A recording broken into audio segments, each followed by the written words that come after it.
Hello English learners, this is glory ma'am, trainer of English. కొన్నిసార్లు ఈ విధంగా మనం ఆలోచిస్తూ ఉంటాం. ఒక యాక్షన్ జరిగినప్పుడు ఆ యాక్షన్ జరిగిందో లేదో మనకు తెలియదు, పూర్తిగా దాని గురించి మనకు తెలియదు, కానీ ఇమాజినేషన్ చేసుకుంటూ ఉంటాం. అంటే అయి ఉండొచ్చు, జరిగి ఉండొచ్చు అని చెప్పేసి. మరి ఇలాంటి సెంటెన్స్ అంటే తెలుగులో చూద్దాం చూడండి. ఒక 2 సెంటెన్స్. అతను ఆఫీస్కి వెళ్ళి ఉండొచ్చు, ఆమె వంట చేసి ఉండొచ్చు. అంటే చేసి ఉండొచ్చు, అయి ఉండొచ్చు అనే సెంటెన్స్ చెప్తున్నాం కదా, వాటిని ఇంగ్లీష్లో ఎలా ట్రాన్స్లేట్ చేయాలి అంటే మే హ్యావ్ అనే హెల్పింగ్ వర్క్ని తీసుకుని సెంటెన్స్ అనేది ఫ్రేమ్ చేయాలి. మే హ్యావ్ చూడండి, ఫర్ ఎగ్జాంపుల్ ఆమె విలేజ్కి వెళ్ళి ఉండొచ్చు. అంటే ఆమె వెళ్ళిందా లేదా అనేది మనకు తెలియదు, కానీ విలేజ్కి వెళ్ళి ఉండొచ్చు అని చెప్తున్నాం ఇక్కడ. She may have gone to village. అతను ఇంటర్వ్యూ క్రాక్ చేసి ఉండొచ్చు. He may have cracked the interview. వాళ్ళు ఆఫీస్కి వెళ్ళి ఉండొచ్చు.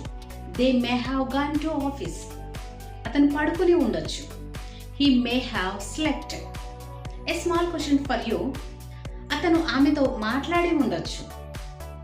ఓకే, ఆ సెంటెన్స్ని ట్రాన్స్లేట్ చేయండి ఇంగ్లీష్లో. సో కామెంట్ చేయండి. Don't forget like, share and subscribe. Thank you for watching.